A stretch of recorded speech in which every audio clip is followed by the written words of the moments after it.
Welcome to my fitness journey. आज day 32 और आज हम ट्रेन करने वाले शोल्डर और लेग। सबसे पहले चला हमने थोड़ी देर साइकिल, फिर उसके बाद लगाए हमने सपाटे के 3 सेट, फिर उसके बाद शोल्डर की एक्सरसाइज के लिए हमने लगाए वेटेड प्लेट के 3 सेट, फिर उसके बाद लगाए हमने साइड लेग डंबल के 3 सेट, फिर उसके बाद लगाया हमने अर्नोल्ड डंबल प्रेस के 3 सेट, उसके बाद आखिर में लगाया हमने शलक के 3 सेट। इसके साथ शोल्डर का वर्कआउट ख़त्म।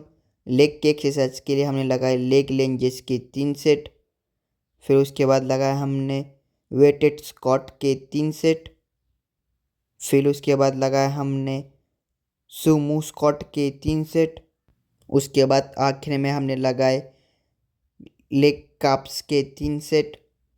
वर्कआउट होने के बाद किए हमने थोड़ी देर पोजिंग।